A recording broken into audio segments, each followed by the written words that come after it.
ये चीख और पुकार जो आप देख रहे हैं, ये रवि स्टील चौक की है। एक जूता व्यापारी का हत्या हो जाता है, उसका परिवार रोते बिलखते नजर आ रहे हैं। आप देख सकते हैं अपराधी बेलगाम हो गए हैं। सरकार नकेल कसने में फेल है। आखिर कैसे जनता अपना रोजमर्रा की जिंदगी जिएगी, कैसे रोजी रोटी चलाएगी, सोचने वाली बात। ये मृतक के परिवार है, उनसे बात करने की कोशिश करते हैं, लेकिन ये बात करने की नौबत में नहीं है। आप देख सकते हैं लगातार ये रोते जा रही है। दुकान में थे, बड़े वाला बेटा बगल दुकान में थे। अब भाभी गई थी पूजा करने के लिए, रूसी के बीच में हादसा हुआ। नहीं किसी से कोई मेरे भैया बहुत अच्छा थे, किसी को दुश्मनी नहीं थे। मेरे भैया बहुत ही अच्छे थे, किसी से कुछ लड़ा झगड़ा भी नहीं करते थे किसी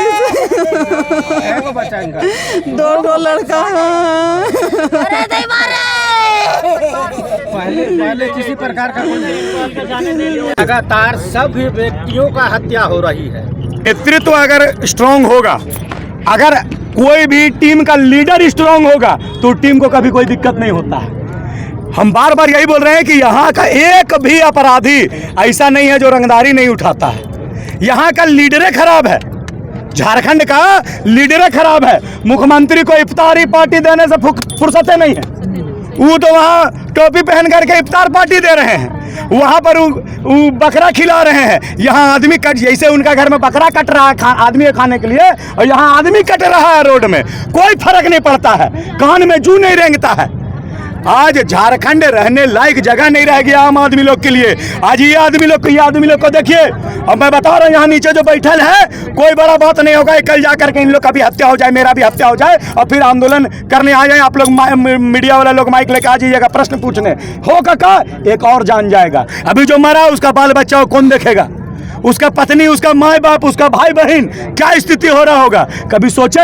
इस प्रकार का अगर सोचते तो कई गो अपराधी लोग को आप लोग एनकाउंटर करके समाज के सामने एगो आदर्श स्थापित करते हैं, ताकि भय बने, डर आए अपराध करने। कौन किया, काहे किया, ये हम लोग को नहीं पता है। अभी कोई भी किया, काहे किया, एक कारण था कि उसका दिल में डर नहीं है। वो जानता है कि हम साफ बच के निकल जाएंगे। का जी, वो जानता है हम साफ बच के निकल जाएंगे, कोई मेरा बाल नहीं बांका कर सकता है। काहे कि हमारा जो संरक्षक है वो स्वयं इस सरकार का बड़का बड़का नेता लोग है। उन लोग का संरक्षण, उन लोग का आशीर्वाद मिला हुआ है। अगर पकड़ा के जेल भी जाएंगे तो जेल से भी फोन करके रंगदारी मांगेंगे और करोड़ों करोड़ रुपया कमाएंगे, और वही पैसा से सुप्रीम कोर्ट से एगो बड़का को वकील बुलाएंगे, और रंगदारी का पैसा से वो वकील आकर के इसको बरी करा देगा।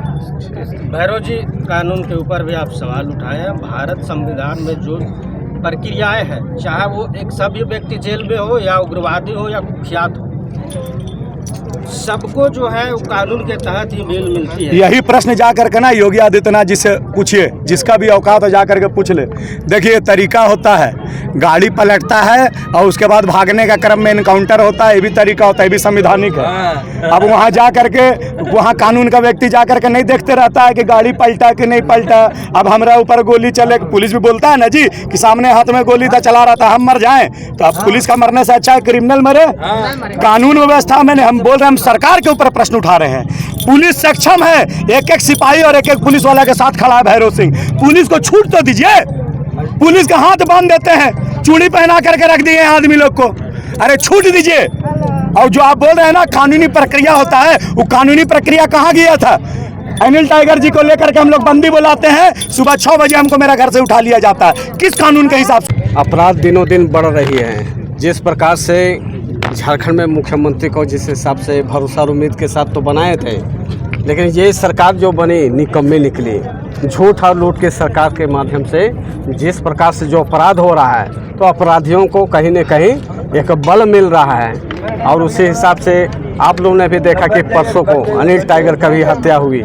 उसके बाद तुरंत बाद कल 6:30 बजे की बात है, भोपाल साहू का एक जूता चप्पल दुकान का जो बेचने वाला का दिन दहाड़े 6:30 बजे घटना में गला रेत कर हत्या कर दी जाती है।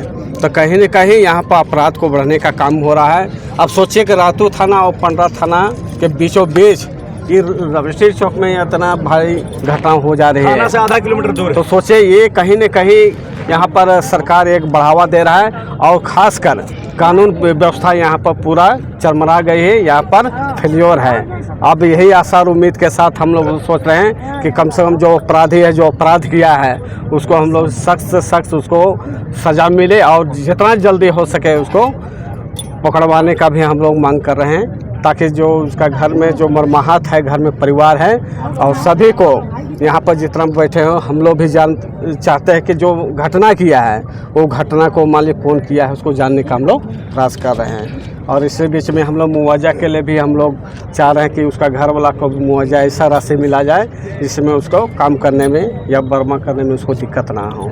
कैसे व्यक्ति थे भरत जी?